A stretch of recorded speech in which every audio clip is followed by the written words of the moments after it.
Hello दोस्तों, स्वागत है आपका हमारे यूट्यूब चैनल ओम साइंस फ्यूचर पॉइंट पर। दोस्तों, आज परसेंटेज अर्थात प्रतिशतता के अंतर्गत ये हमारा दूसरा लेक्चर है। जैसा कि हमने पहले लेक्चर में आप लोगों को बताया था, वहाँ पर प्रतिशत कन्वर्जन मतलब कि प्रतिशत से भिन्न में बदलना और भिन्न को प्रतिशत में बदलना। तो उसमें से दोस्तों जो हमने बताया था प्रतिशत से भिन्न में बदलना, वो हमारा जो है लाजवाब तरीका है। एकदम समझिए उसी ट्रिक पर पूरा परसेंटेज का जो है सारा का सारा जो है नियम है, और उसी एक नियम को लेकर हम यहाँ पर पूरे प्रतिशत के सवालों को, जो कि आपके सामने टॉपिक्स दिख रहे हैं, इन सारे टॉपिक्स को ज़्यादातर उन्हीं जो है नियमों से, उन्हीं जो है ट्रिकों से हम सॉल्व करेंगे। नियम क्या होगा दोस्तों? प्रतिशत को भिन्न में बदलेंगे और उसी आधार पे हम इन सारे टॉपिकों को खत्म करेंगे। तो दोस्तों, आज इसके अंतर्गत हम पढ़ने वाले हैं प्रतिशत वृद्धि और कमी। बाकी इतने सारे टॉपिक्स हमारे हैं, जिसमें से हम आज पहला टॉपिक लेंगे प्रतिशत वृद्धि और कमी। तो चलिए दोस्तों, देरी ना करते हुए तुरंत ही सेशन की शुरुआत करते हैं। तो चलिए दोस्तों, हमने इसका पहला टॉपिक ले लिया है प्रतिशत वृद्धि और कमी। तो दोस्तों, प्रतिशत वृद्धि जो होती है या प्रतिशत कमी जो होती है, वो दो प्रकार की होती है। एक होती है एकल वृद्धि या कमी, जैसे कि कह दिया जाए कि कोई वस्तु है तो उस पर जो है 10% की वृद्धि हुई है, या किसी वस्तु के दाम में 10% की कमी हुई है।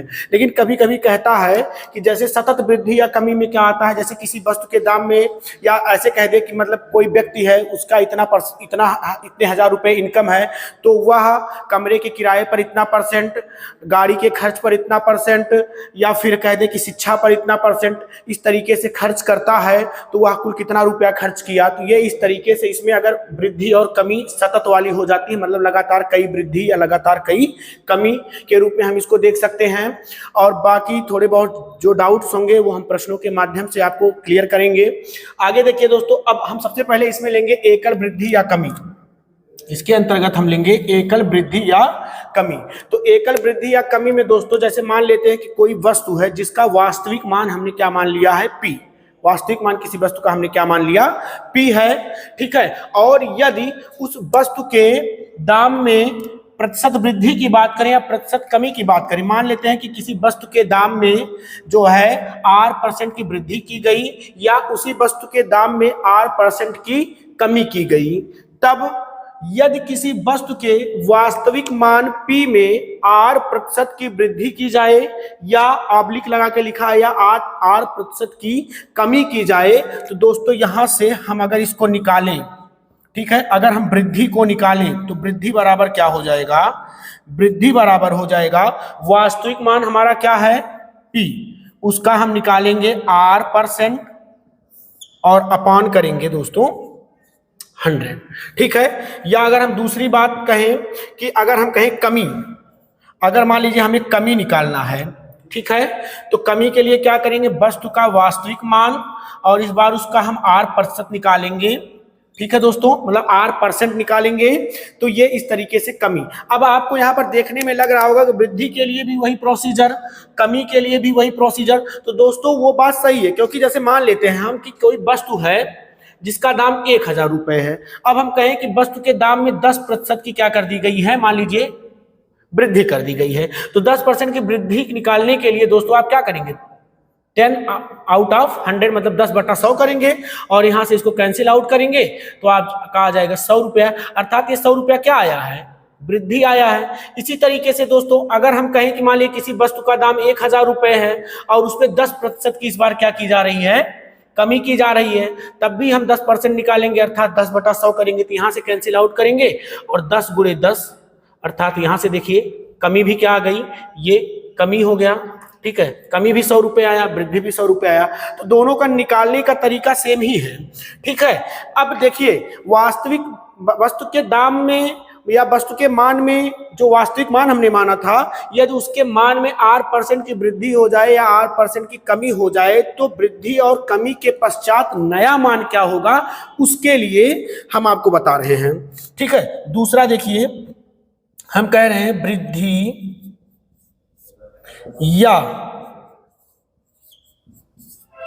कमी के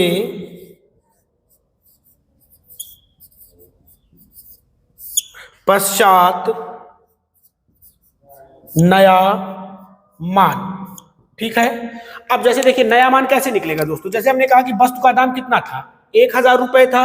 अब यदि उसके दाम मतलब उसमें 10% की वृद्धि हुई तो नया मान क्या हो जाएगा, 1000 और प्लस 100 अर्थात 1100 रुपए हो जाएगा। ठीक है। अब यहाँ पर देखिए अगर हमने कहा 10% की कमी हो रही है तो नया मान क्या हो जाएगा, 1000 माइनस 100 करेंगे अर्थात नया मान हमको 900 रुपए प्राप्त हो जाएगा।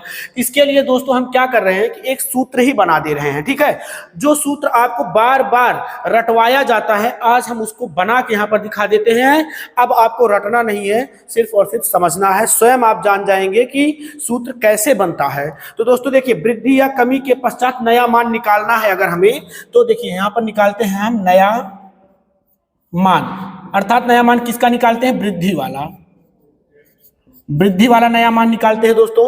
तो वस्तु के दाम में, वस्तु का दाम कितना था, देखिए दोस्तों हमने क्या किया था, वस्तु का दाम 1000 रुपए था ना, और आपने उसमें क्या किया था, जो वृद्धि आई थी उसको ऐड किया था। तो वही सेम इस बार वस्तु का मान हम मान लेते हैं, वास्तविक मान उसका कितना है, P है। ठीक है, तो वस्तु का वास्तविक मान P है। अब उसमें हम क्या ऐड करेंगे, उसमें ऐड करेंगे वृद्धि। तो वृद्धि के लिए हमने ये बताया है, इसको आप क्या कर दीजिए, ऐड कर दीजिए, P इंटू R प्रतिशत बटा 100। अब देखिए दोस्तों यहां पर भी P है और यहां पर भी P है, P को ले लीजिए कॉमन। अगर हम यहां से P कॉमन ले लेंगे तो यहां पर बचेगा 1 प्लस R% बाई 100, और यहां से दोस्तों अगर हम इसका एलसीएम लेंगे तो P 100 1 जा 100 अर्थात हो जाएगा 100 प्लस R% बाई 100। तो दोस्तों ये देखिए आपका जो है वृद्धि के लिए नया मान अगर आपको निकालना है कि यदि कह दिया जाए कि किसी वस्तु का दाम P रुपया है और उसमें हम R% की वृद्धि कर दें तो वृद्धि के दौरान उसका नया मान क्या होगा। तो नया मान निकालने के लिए दोस्तों देखिए यही सूत्र आपको रटवाया जाता है, आज आप स्वयं देख लीजिए कि सूत्र कैसे बनता है।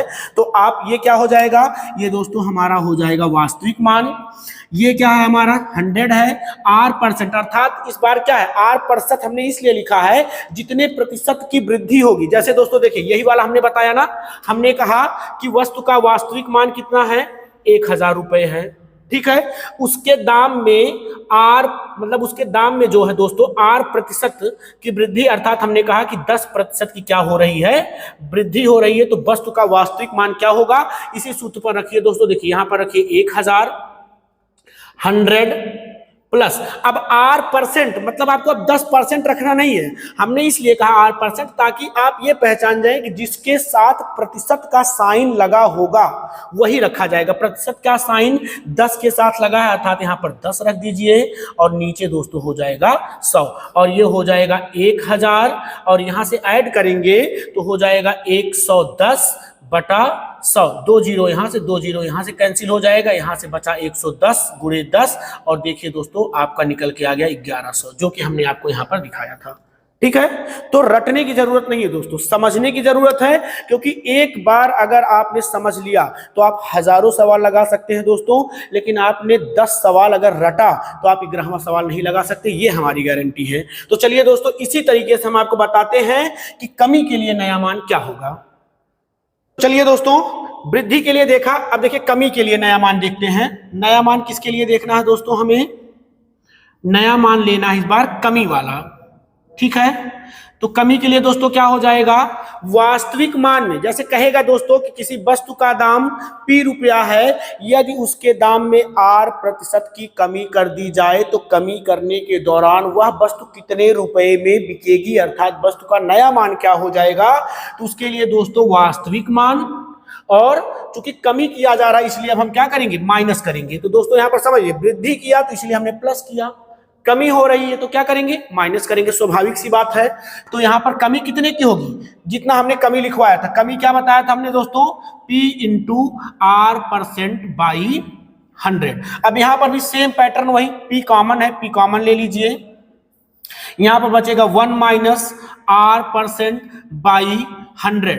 इसके बाद दोस्तों चलते हैं आगे, P एलसीएम लेंगे यहां पर, तो 100 माइनस R% बाई 100, ये लीजिए दोस्तों आपका सूत्र बन के आ गया। ठीक है, तो एकदम रटना नहीं है। अब जैसा कि दोस्तों हमने आपको एक उदाहरण बताया, देखिए 900 रुपए बताया था ना, आइए सूत्र पे रख के देखते हैं कि क्या 900 आता है। अगर 900 आएगा तो एकदम जो है फार्मूला हमारा एकदम 100% करेक्ट है। वैसे दोस्तों फार्मूला 100% ही करेक्ट है। तो चलिए देखिए, पी की जगह पे 1000 हमने कहा था क्या कि किसी वस्तु का दाम 1000 रुपए है, यदि हम उसके दाम में 10% की क्या कर दें, कमी कर दें दोस्तों, 10% की कमी कर दें, तो कमी के लिए माइनस करना पड़ेगा। तो देखिए 100 माइनस, अब परसेंट नहीं रखना है, हमने बता दिया ना आर परसेंट है तो ये 10% है, सिर्फ आपको 10 रखना है और यहाँ पर 100। तो दोस्तों ये हो जाएगा 1000 और यहाँ से 100 में से 10 निकालेंगे 90 बटा 100, 2 जीरो यहाँ से कैंसिल आउट हो जाएगा, बचेगा 10 और गुणे 90। अर्थात देखिए दोस्तों 10% की कमी के बाद वह वस्तु अब 900 रुपए का बिकने लगेगा। अर्थात देखिए आपके सामने निकल के आ गया नया मान। चूंकि दोस्तों हम पढ़ा रहे हैं और यहाँ पर हम आपको वो सारे नियम बताएंगे जो अदर टीचर्स आपको बताते हैं, लेकिन जो हमारा फाइनल नियम होगा दोस्तों वो परसेंटेज कन्वर्जन पर होगा। और अगर आपने परसेंटेज कन्वर्जन हमारे पहले लेक्चर में नहीं देखा है तो एक बार जाके जरूर देख लीजिएगा। ठीक है, चलिए आगे चलते हैं। तो चलिए दोस्तों, एक इसमें और है टॉपिक, हमने पहला लिखवाया, दूसरा और ये तीसरा हमारा क्या होगा। जैसे कभी कभी हमसे पूछ लेता प्रतिशत वृद्धि प्रतिशत कमी, तो उसके लिए भी हम आपको बता देते हैं। प्रतिशत वृद्धि अगर हमें निकालनी है तो उसके लिए हमें वृद्धि पता होनी चाहिए। ठीक है,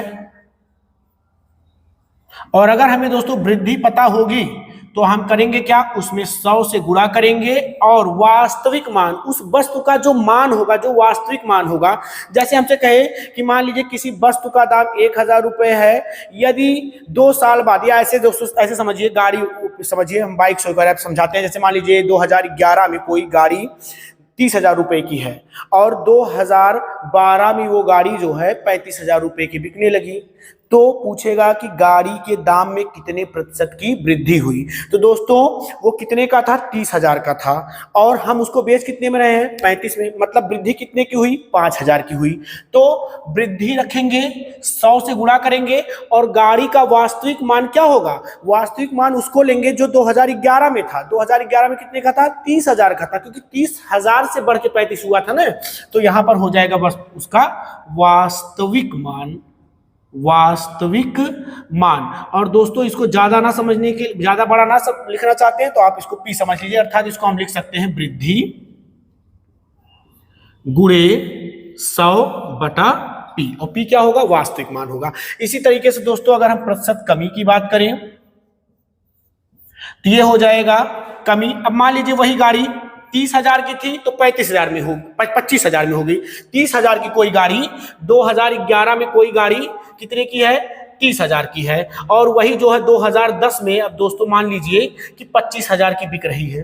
ठीक है, सेकेंड हैंड, तो कमी कितने की आई, 5,000 की कमी आई। किस पर आई है, 30,000 पर। ठीक है दोस्तों, तो यहां पर कमी को 100 से गुणा करेंगे और यहां पर भी हम क्या ले लेंगे, वास्तविक मान। तो दोस्तों ये सब हमने सूत्र बता दिए हैं। अब आइए एक उदाहरण के माध्यम से जो है डाउट्स को क्लियर करते हैं। तो दोस्तों उदाहरण हमारे पास है, तुरंत ही हम लेते हैं।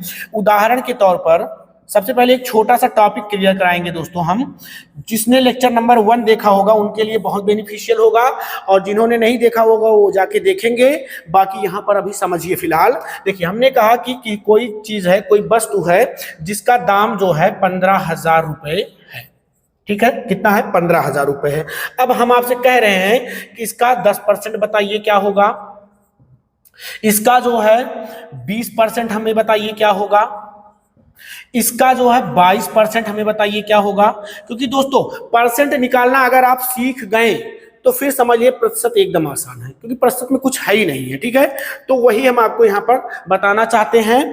तरीके से भी बताएंगे, कुछ ऐसे नॉर्मल तरीके से भी बताएंगे, और जो सूत्र होता है जो आपको रटवाया गया है उनसे भी बताएंगे। ठीक है, आपको जो अच्छा लगेगा आप उसको फॉलो करिएगा। तो देखिए दोस्तों 15,000 रुपया है किसी चीज के, किसी वस्तु का दाम। ठीक है, तो हमने कहा कि 15,000 का 10% बताओ क्या होगा, 15,000 का 20% बताओ क्या होगा, 15,000 का 22% बताओ क्या होगा। तो चलिए दोस्तों जिसको आता होगा वो कमेंट बॉक्स में हमें बता दे फटाक से। बाकी चलिए दोस्तों देखिए हम क्या कह रहे हैं कि एक चीज समझ लीजिए दोस्तों, कोई भी चीज या कोई भी दाम, किसी की सैलरी हो कि आपका पॉकेट मनी हो, ठीक है, मेरी सैलरी हो, आपका पॉकेट मनी हो, कुछ भी हो दोस्तों, वो अपने आप में हमेशा 100% के बराबर होता है। ठीक है, चाहे आप किसी से उधार क्यों ना ले ले। मान लीजिए कोई व्यक्ति बैंक गया और बैंक से उसने 10,000 रुपये उधार ले लिया, तो वो 10,000 रुपये ना उसके लिए 100% है। अब वो उसी में से खर्चा करेगा, जो मनाए वो करेगा। तो यहाँ पर दोस्तों 15,000 रुपये है, अर्थात ये 15,000 रुपये अपने आप में क्या होगा, 100% के बराबर होगा। इस बात को समझिएगा दोस्तों। कोई भी पैसा हो, ऐसा नहीं, आप ऐसे मत सोचिएगा कि मैं उधार लेके आया हूं तो वो नहीं होगा। उधार वाला पैसा हो, चाहे जैसा पैसा हो, चाहे आपकी पॉकेट मनी हो। मान लीजिए आप कॉलेज जा रहे हैं, आपकी मम्मी ने आपको 10 रुपए दे दिए, ठीक है, तो वो 10 रुपए उस दिन के लिए आपके लिए 100% के बराबर है, क्योंकि वही आपका सब कुछ है। उसी में से आपको पेन लेना है, उसी में से आपको टॉफी खाना है, जो मन करे वो करना है। ठीक है, तो 100% यहाँ पर किसके बराबर होगा, 15,000 के बराबर होगा। ठीक है, तो 10% में निकालना है अगर हमें दोस्तों, 10% निकालना है, मीन्स भाई 100% 15,000 के बराबर है, तो 10% मतलब इसका 10वां भाग 1,500 रुपए हो जाएगा। क्लियर? अगर और क्लियर करना चाहते हैं तो 15,000 को आप 10 से डिवाइड कर दीजिए भाई, क्लियर हो जाएगा। 15 रुपीज नहीं लिख रहे हैं दोस्तों, 1500 रुपीज आ गया। क्लियर? इसके बाद देखिए, अगर हम बात करें यहीं पर कि इसका 1% क्या होगा, तो फर्दर हम क्या करेंगे, इसको 10 से डिवाइड कर देंगे, मतलब 10% भाई कितना है, 1,500 रुपए। 1% क्या होगा, 1% हो जाएगा 150। इसको भी क्लियर करने के लिए क्या करिए, 1500 को 10 से डिवाइड कर लीजिए, 10th पार्ट निकाल दीजिए, 150 रुपीज आ जाएगा। क्लियर है? इसी तरीके से दोस्तों देखिए, अब सिंपल सी बात है, हमसे 10% पूछा गया था। देखिए नॉर्मली 10% हमने आराम से निकाल सकते हैं दोस्तों। ठीक है, थोड़ा सा अगर हम अपना माइंड चलाएंगे तो सब कुछ बहुत आसान है। इसके बाद 1% निकल के आ गया। अब आइए दोस्तों, हम यहां से आपको बता दें 5% क्या होगा। एकदम दोस्तों इसी तरीके से मैंने लेक्चर नंबर 1 में परसेंटेज कन्वर्जन बताया है। तो दोस्तों अगर आप चैनल पे नए हैं तो चैनल को सब्सक्राइब कर लीजिए, क्योंकि ये लेक्चर और ये टॉपिक सब बहुत बेनिफिशियल होने वाला है आपके लिए। और लेक्चर नंबर 1 को जाके जरूर देखिए। चलिए देखिए 5% क्या हो जाएगा दोस्तों, देखिए 10% का आधा होता है 5%। क्लियर? तो वैसे ही 1500 का हाफ क्या होगा, मीन्स 1500 का हाफ, 15 को 2 पार्ट्स में डिवाइड, 1500 को 2 पार्ट्स में डिवाइड कर दीजिए, मीन्स क्या मिल जाएगा आपको, 750। क्लियर? चलिए अब हम बात करते हैं यहां पर 20% की। ठीक है, या यहां पर चलिए 20% की बात कर लेते हैं। या दोस्तों अगर हमें यहीं पर मान लीजिए 15% निकालना होता, एक चीज और हम कह देते हैं, हमें 15% भी निकालना है। तो अब देखिए दोस्तों 15% क्या होता है, 10% प्लस 5%, है ना। तो 10% क्या है, 10% 1,500 रुपए है, और 5% 750 रुपए है। ठीक है दोस्तों, कितना हो जाएगा, 2,250 हो जाएगा। ठीक है ना। इसी तरीके से हमें निकालना है 20%, और 20% को दोस्तों देखिए हम कैसे लिख सकते हैं, 20% को लिखने का तरीका थोड़ा सा बदल दीजिए दोस्तों। इसको लिख सकते हैं 2 × 10%। ठीक है, तो 2 और 10%, 10% क्या है, 1,500 है ना, तो रख दीजिए 1,500 रुपए, और देखिए 1,500 को 2 से मल्टीप्लाई करेंगे, आपका निकल के आ जाएगा 3,000। ठीक, इसी तरीके से अगर हमें 22% निकालना है दोस्तों, तो यहां पर देखिए 22% यहां पर हमको बता देते हैं, 22% निकालना है, अर्थात दोस्तों 22% को हम लिख सकते हैं 20%, है ना, 1% प्लस 1%। ठीक, अब देखिए 20% अभी हमने निकाला, कितना आया है, 3,000, लिख दीजिए। 1% हमने निकाला है 150, लिख दीजिए। फिर आगे 1% है, फिर हो जाएगा 150। ठीक है, ये दोस्तों हमारा आ जाएगा 33 रुपए। देखिए सब कुछ कितनी आसानी से निकलता हुआ चला जा रहा है। ठीक है, चलिए आपके दिमाग में होगा कि मतलब इतना सब कुछ बता रहे हैं, तो दोस्तों यही तो बात है, जब कोई चीज नया होता है ना तो थोड़ा सा उसमें थोड़ा टाइम तो लगता ही है। ठीक है, चलिए आगे हम सूत्रों के द्वारा भी आपको इसको बता देते हैं। तो चलिए दोस्तों सूत्र द्वारा भी हम इसको समझ लेते हैं। ठीक है, और सूत्र द्वारा भी कोई कठिन नहीं है, बहुत आसान है। बस सूत्र का मैटर क्या होता है दोस्तों ना, कि सूत्र द्वारा जो चीजों को हम पढ़ते हैं, लिखते हैं, याद करते हैं, परीक्षा तक उसे हम अपने दिमाग में यहाँ पर सेव रख सके दोस्तों। क्योंकि सूत्र वगैरह जो होते हैं ना, एक्चुअली में आपको देखिए एक सब्जेक्ट तो मैथ पढ़ना नहीं है, इसके साथ अगर आप टीचर की तैयारी कर रहे हैं तो आपको 5 सब्जेक्ट स्टडी करना है। अब इसमें भी मनोविज्ञान है, हिंदी है, ईवीएस है, ये सब चीजें आपको ऑलरेडी याद ही करना। अब मैथ में भी मैं अगर आपको याद करवाना शुरू कर दूं तो फिर बच्चा फ्रस्ट्रेट हो जाता है, परेशान हो जाता है। तो इसलिए दोस्तों मैं पूरा का पूरा समझाने की कोशिश कर रहा हूं, तो इसीलिए दोस्तों मैं सूत्रों पे ज्यादा फोकस नहीं करूंगा। ठीक है, सब कुछ नया होगा। तो चलिए दोस्तों सूत्र, लेकिन हम बताएंगे सब कुछ। तो देखिए सूत्रों द्वारा मतलब क्या है कि भाई 15,000 का हमें 10% निकालना है, अर्थात 10% मतलब क्या होता है, 10/100। ठीक है, काट दीजिए 2 जीरो, 150 गुणे 10 तो आ जाएगा 1500। ठीक, ऐसे ही 15,000 का हम निकाल दें 20%, तो 2 जीरो नीचे से ऊपर से कैंसिल हो जाएगा 150 गुणे 20 और ये आपका आ जाएगा 3,000। इसी तरीके से दोस्तों हम इसका जो है 22% निकाल दें, अर्थात 22/100 करेंगे, 2 जीरो कैंसिल हो जाएगा, 15 दूनी 20, 15 दूनी 30, 3 33 और ये आ जाएगा 3300।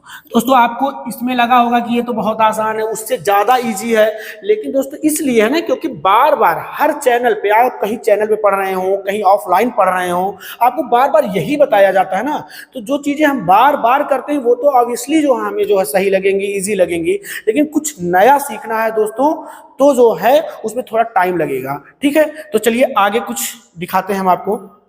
तो आइए दोस्तों अब कुछ उदाहरणों को हम लेते हैं और अभी तक जो हमने सीखा है उसको अप्लाई कर देते हैं। ठीक है, और यहाँ पर वाकई में बता रहा हूँ कि जिसने लेक्चर नंबर 1 देखा होगा उसको बहुत आनंद आने वाला है, बहुत मजा आने वाला है।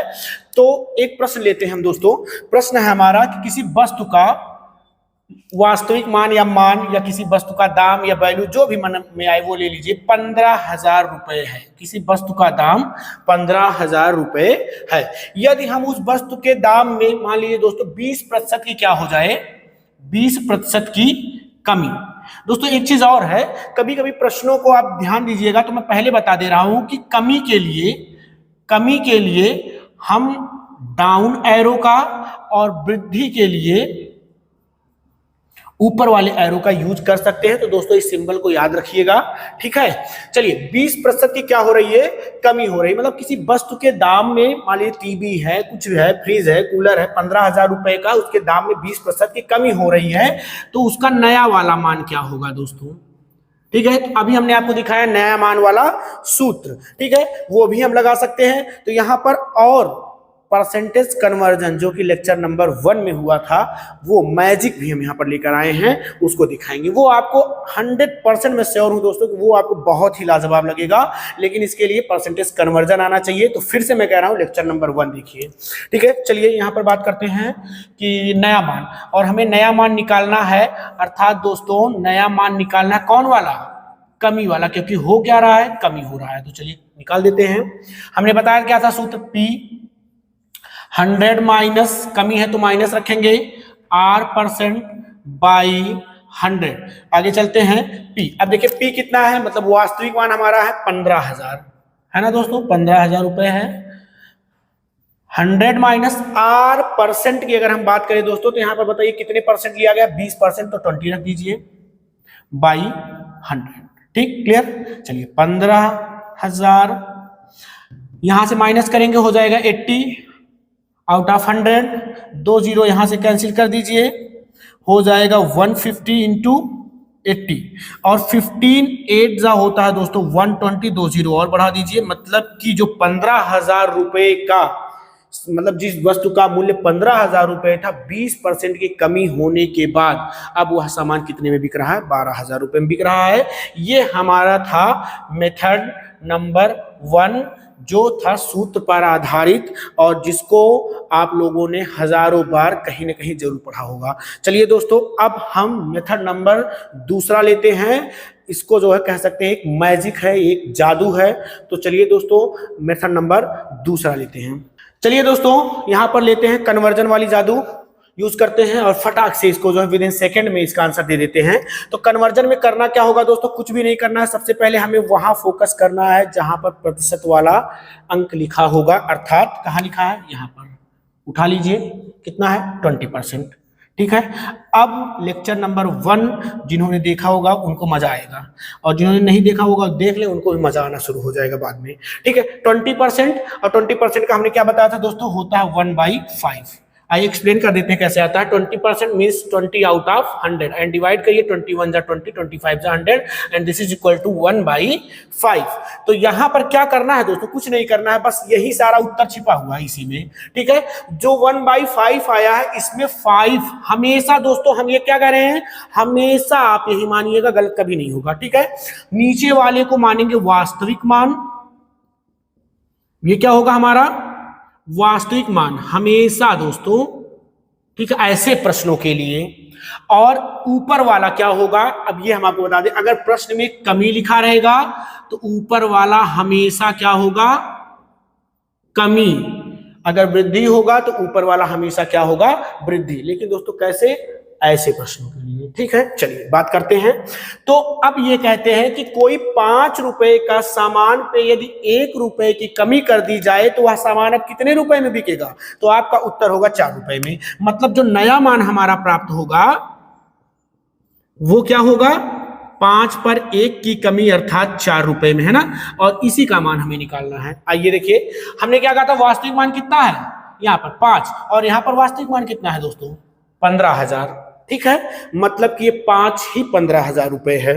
ठीक है, अर्थात 5 किसके बराबर है, 15,000 के बराबर है। तो 1 का निकाल दीजिए और 1 हो जाएगा दोस्तों 15,000 बटे 5। 5 से डिवाइड करेंगे, 5 1 जा 5 एंड 5 3 जा 15, और आ जाएगा कितना, 3,000। अब यूं कहे दोस्तों कि यदि एक कोई भी वस्तु है जिसका 1 का दाम 3,000 रुपए है तो 4 का दाम क्या होगा, उसके लिए आप क्या करेंगे, गुणा करेंगे। तो देखिए अब हमें निकालना है 4 का दाम, अर्थात हमें ये निकालना था कि नया मान क्या होगा, अर्थात यहां पर करेंगे 3,000 गुणे 4 और 4 तिहाई 12, अर्थात देखिए दोस्तों निकल के आ गया 12। ठीक है, तो ये था हमारा कन्वर्जन का जादू। अगर आपको दोस्तों एक बार भी परसेंटेज कन्वर्जन आपने याद कर लिया, जो कि हमने लेक्चर नंबर 1 में बताया था, तो वाकई में दोस्तों परसेंटेज में कुछ नहीं रखा है। ठीक है, और परसेंटेज इतना इंपॉर्टेंट है, अगर आप वनडे एग्जाम का प्रिपरेशन कर रहे हैं तो आपको पता ही होगा, कहने की कोई जरूरत नहीं है। ठीक है, और ये जो है बड़ा सारा दिक्कतें क्लियर फंसा देता है एग्जाम में जाके। वहां पर आप जाएंगे, आपको ऐसे ऐसे सवालों को घुमा के कर देता है, फिर वहां पर टाइम लगता है, समय ही तो नहीं मैथ में। ठीक है, तो इसलिए दोस्तों ये कन्वर्जन मेथड जो है लाजवाब है दोस्तों, मैं तो कहूंगा लाजवाब है, इसको सीख लो। ठीक है, चलिए आगे चलते हैं, एक उदाहरण लेते हैं। तो चलिए दोस्तों एक और उदाहरण लेते हैं और वही जादू यूज करके उसका उत्तर निकाल देते हैं। ठीक है, और आपको पता हो गया होगा कि अगर हम प्रश्न लिखेंगे, हमें पूरा उम्मीद है कि वही जादू लगाएंगे आप। ठीक है, और तुरंत उत्तर निकाल देंगे। तो चलिए, हमारे लगाने से पहले आप उत्तर लगा देंगे, ये हमें पूरा भरोसा है। हमने कहा कि एक वस्तु का दाम, ठीक है, एक वस्तु का दाम 240 रुपए है। ठीक है, और इसका जो है मतलब इसमें इस बार हम कह देते हैं कि इसमें वृद्धि हुई दोस्तों कितने की, 12.5% की। ठीक है, और हमें बताना यहाँ पर नया मान। ठीक है दोस्तों, इस बार ये लेने का भी हमारा एक मोटिव है, क्योंकि अब भी आप कुछ लोगों को लग रहा होगा कि क्या फालतू की चीज बता रहे हैं। अब आपको पता चलेगा, कुछ लोगों को लगता है कि सूत्र पता है तो क्या फायदा है ये सब करने का। दोस्तों अब पता चलेगा आपको कि जब 12.5% मतलब दशमलव वाली चीजों को सूत्र में अप्लाई करेंगे ना, फिर उसको काटना कैलकुलेशन डिफिकल्ट कर देगा दोस्तों। कैलकुलेशन ही जो आसान कर ले गया वही बाजी मारेगा, उसी का सिलेक्शन होगा दोस्तों, क्योंकि जो समय बचाएगा वही बाजी मारेगा। ठीक है, तो चलिए हम फिर भी दिखाते हैं आपको कैलकुलेशन कैसे टफ होगा इससे। अगर हमें निकालना है नया मान, तो वृद्धि वाला है, इस बार क्या करेंगे, P, चूंकि वृद्धि है तो प्लस करेंगे R% बाई 100, और यहां पर रख दीजिए P कितना है हमारा 240, यहां पर 100 प्लस 12.5 आउट ऑफ 100 हो जाएगा 240 इंटू यहां पर हो जाएगा 112.5 आउट ऑफ 100। ठीक है, अब देखिए दोस्तों ये दशमलव का आ गया, और दशमलव कुछ चीजें ऐसी होती है दोस्तों जो निगेटिव थिंकिंग पैदा कर देती है कैलकुलेशन में। निगेटिव थिंकिंग, अगर आप वाकई में आप मैथ लगा रहे होंगे, अब मैथ के बारे में आपको पता होगा, मैथ आपको प्रिय लगता होगा, तो दोस्तों आपको पता होगा कि ये कुछ चैप्टर्स ऐसे हैं, जैसे दशमलव है, सही वाले जो भिन्न होते हैं। ठीक है, ये जिसमें वो वर्गमूल घनमूल लगा होता है, करड़ी वाले, ये सब ना मैथ के अंतर्गत निगेटिव एलिमेंट है। ये आते ही ना दिमाग डिस्टर्ब हो जाता है, निगेटिव सा लगने लगता है, अरे यार क्या लफड़ा सा पैदा हो गया इसमें। तो ये सब चीजों को के लिए जो है ना वो मेथड आपको सही पड़ेगा। तो चलिए फिर भी हम इसको सॉल्व कर देते हैं। यहाँ से एक जीरो कैंसिल आउट करेंगे, यहां से दोस्तों क्या करेंगे, हटाएंगे दशमलव, नीचे जीरो बढ़ाएंगे, तो फाइनली आपका यहां पर उत्तर जो आएगा दोस्तों वो आएगा 270। ठीक है, आप कर लीजिएगा कैलकुलेशन। अब आइए जादू दिखाते हैं कन्वर्जन वाला। ठीक है। तो देखिए कन्वर्जन वाला जादू में 12.5% और 12.5% के लिए दोस्तों हमने क्या बताया था, फटाफट कमेंट में बॉक्स में लिखिए। 12.5% के लिए हमने बताया था इसका फ्रैक्शन होता है 1/8 और 8 क्या है, वास्तविक मान। 8 क्या है, वास्तविक मान। और इस बार क्या हो रहा है, वृद्धि, तो एक क्या हो जाएगी, वृद्धि। हमने क्या कहा था दोस्तों, ऑलवेज, हमेशा ही यही होगा। तो वास्तविक मान 8 और यहाँ पर वास्तविक मान कितना है, 240। तो एक का मान निकाल दीजिए दोस्तों, 240 को 8 से भाग करेंगे, आ जाएगा कितना, 30। बस करना क्या है दोस्तों, अब बताइए वास्तविक मान 8, मतलब किसी वस्तु का दाम 8 रुपए है, यदि उसके दाम में 1 रुपए की वृद्धि हो जाएगी तो नया मान क्या होगा दोस्तों, नया मान जो हमारा हो जाएगा वो हो जाएगा 8 + 1 अर्थात 9 का मान हमें निकालना है। तो 9 का मान क्या हो जाएगा, 30 × 9 बराबर 270। अब बताइए, ठीक है, अब बताइए दोस्तों कौन सा इजी है, यहाँ पर कैलकुलेशन या फिर ये नॉर्मल एकदम छोटे छोटे अंक। दोस्तों एक चीज याद कर लीजिए, मैथ में जितने छोटे अंक उतना छोटा कैलकुलेशन, ठीक है। नॉर्मल अंक थे देखिए 8, 9, गुणा, भाग, इजी हो गया। यहाँ पर देखिए क्या है, ठीक है। तो कैलकुलेशन में आप होता है ऐसा, कई बार होता है, मेरे भी साथ हुआ है कि सब कुछ लगा के आते हैं, लेकिन समय का अभाव होने की वजह से कैलकुलेशन में जाके मिस्टेक कर देते हैं और उत्तर आ जाता है कुछ और दोस्तों आयोग ऐसे ही ऑप्शन चूज करता है ना कि आप कुछ भी मिस्टेक करेंगे तो कोई ना कोई ऑप्शन आपको वहां जरूर दिखने लगेगा, या अगर नहीं भी दिखेगा तो समय आपका बर्बाद हो जाएगा। तो समय बचाना है दोस्तों। तो चलिए मेरे प्यारे मित्रों, आज के लिए बस इतना ही है, ठीक है। सतत ये प्रतिशत वृद्धि और कमी के अंतर्गत अभी हम कुछ और सवालों को लेंगे, और आप भी अगर आपके पास कोई बुक होगी जो भी आपको अच्छा लगता होगा, यदि आपके पास है तो आप जाइए ऐसे छोटे मोटे सवालों को करिए, देखिए बहुत आनंद आएगा। और बस कल हम आएंगे तो इसके ऊपर कुछ और उदाहरण करवाएंगे और साथ ही साथ सतत वृद्धि और सतत कमी पर आ जाएंगे। तो लेक्चर धुआंधार चलेगा दोस्तों एकदम, जब तक कि जो है पेपर नहीं आ जाता है, और पेपर के पहले प्रैक्टिस भी खूब सारा करवाया जाएगा। तो दोस्तों यदि आप हमसे जुड़े नहीं हैं तो जुड़ जाइए, क्योंकि ये बहुत ही सुनहरा अवसर है आपके लिए। Thank you.